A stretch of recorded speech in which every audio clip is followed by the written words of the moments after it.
This is how I play the game!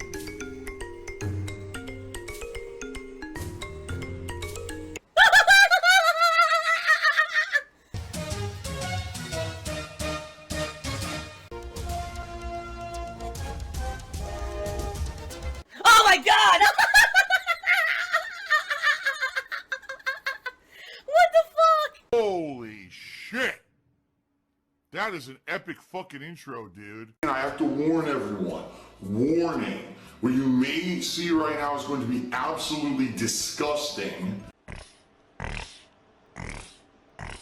Sound good? Today is the day of the most epic rematch in game streaming history. That's right. Cockroach versus Ludwig.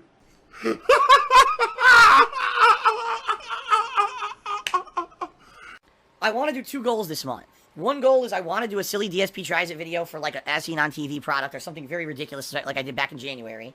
And also I want to do a marathon. And the marathon I want to do is completely different from what you would expect. The marathon I want to do, ladies and gentlemen, for the first time ever, alright, I'm going to do, in honor of the Street Fighter 30th Anniversary Collection, the Street Fighter Master Run Challenge. Sure. Alright. So what is this? Okay? If you guys aren't aware, the Street Fighter 30th Anniversary Collection releases on the 29th of May. And it features a ridiculous amount of games. Are you ready? Street Fighter the original, Street Fighter 2, Street Fighter 2 Champion Edition, Hyper Fighting, which is Street Fighter 2 Turbo, Super Street Fighter 2, Super Street Fighter 2 Turbo, Street Fighter Alpha 1, Street Fighter Alpha 2, Street Fighter Alpha 3, Street Fighter 3 New Generation, Street Fighter 3 Second Impact, and Street Fighter 3 Third Strike. It has all of those fucking games in it. Alright? And you might say, holy shit. Yeah, I know. That's what, 12 games in one collection. Now, the bad news is, only 4 of those games have online conventionality. Alright? Or conventionality. Online capability. That was completely the wrong word. And so that means only 4 games. Street Fighter 2 Hyper Fighting, Super Turbo, Street Fighter Alpha 3, and Third Strike are the only 4 games in the collection that you can play online. The rest are offline, but you still can play them, alright? So here's what I want to do. I want to do a Master Challenge run. What that means is that if we hit the subscriber goal for the month of May, I am going to be doing a marathon event, probably roughly 8 hours of gameplay, if not more, we'll see, where I'm going to attempt to play and defeat every game in the Street Fighter collection at the hardest difficulty. Any moment, I can pick up a controller, and I can play any game at professional level. I am a former professional fighting game player in the capacity, not that I did it for a living. I was a high-level tournament player, 4th place at EVO, top player of Street Fighter 2 that year overall in the country. And then after that, years I had won, qualifiers, various qualifiers for EVO, and, done pretty good in tournaments overall in Street Fighter 2 over the years. I myself am a former pro fighting game player. Fuck. Just so you guys know, you have no idea how hard that's going to be. I used to play these games on the hardest difficulty back in the day, and the AI in these games cheats like fucking crazy. Okay? Like crazy. What they'll purposely do, alright, they'll wait for you to do an attack and immediately read what you're doing and do the move that'll beat it. Wow. I'm going to try to beat every one of the games in the collection, sans Street Fighter 1, which really isn't part of the Street Fighter competitive, community, at the hardest difficulty against the AI. That's pretty nuts. It's going to be very challenging.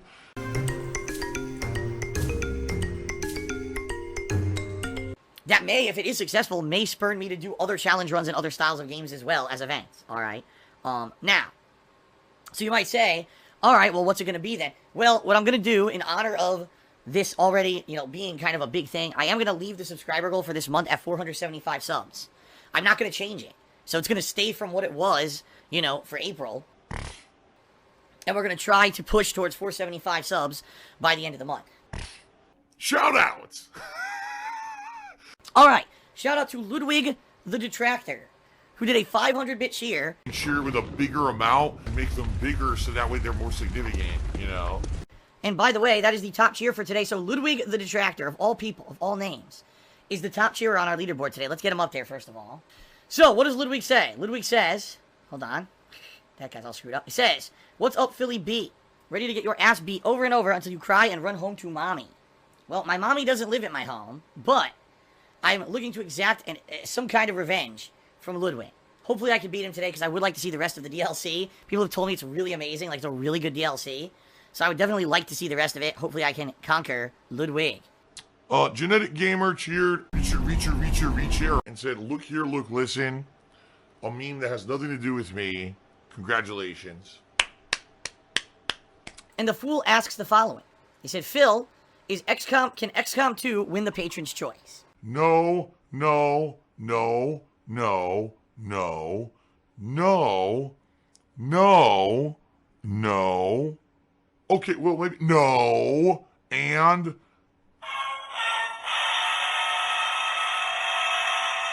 No! Here's the thing. The XCOM games are ridiculously long, and sadly, the XCOM games require tons of grinding. Like, you can't just play through it and beat it. You have to repetitively play certain missions to get resources to upgrade your troops and the like. I know this because I played XCOM 1, and I really enjoyed it until I basically hit the wall, which was a point in the game that everyone agreed the game got incredibly difficult. You had to go back and repetitively do stages over and over to grind, and it didn't become fun anymore. So I quit the game. I'm afraid if people were to say, nominate and vote in a game like XCOM 2, that's exactly what would happen. I'd start playing the game, people would be excited, until I hit a point in the game where, oh god, now you can't even advance unless you sit there and grind on stages. No one wants to see that shit. And that's what I'm a little worried about, okay? In addition, a game like Danganronpa V3, which a lot of people have said they wanted to see for a while, I'm worried that my voice won't hold up. Woo! Woo! Woo! Woo! Motherfucker! Let's hear it. I can't do it anymore. My throat's so fucked up.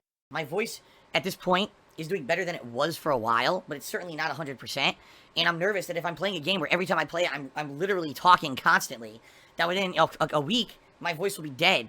I can't even work, so what the hell, So there's a few games in there that I am really nervous about having as games to be nominated and voted on. I'm not gonna lie. So what I may do is when I do post up the information for the Patron's Choice event later this week, when the forums come back, I may post some criteria and say, alright, listen, there's certain genres of game that may go horribly wrong.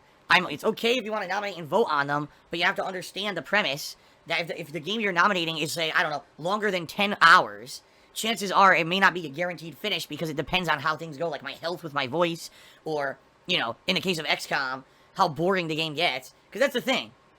There are genres of games that I know are not going to work out very well.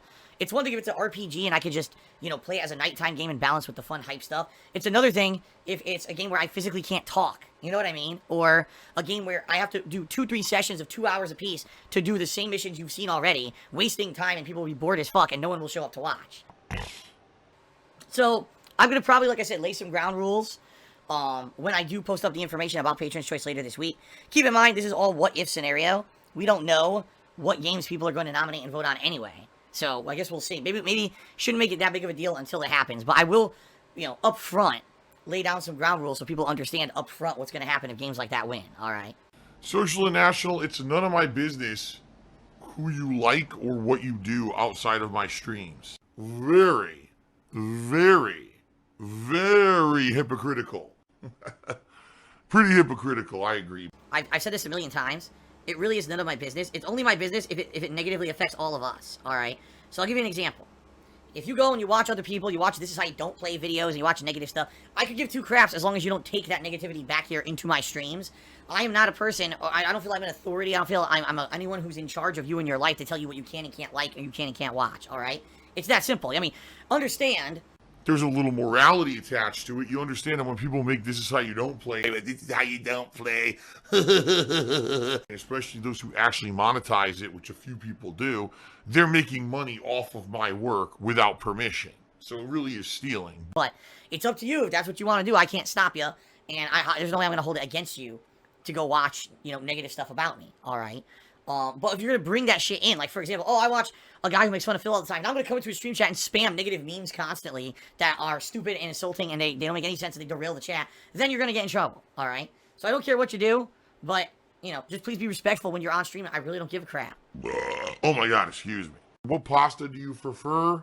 I prefer a penne. Oh! Easy to eat. Oh! Phil's a faggot. Phil's fat. Phil's a loser. Phil's a beggar. Phil's a racist. Phil's a scammer. DSP's a pedophile. DSP is a thief. DSP is a greedy fuck. This guy's a bitch. I have a micro penis.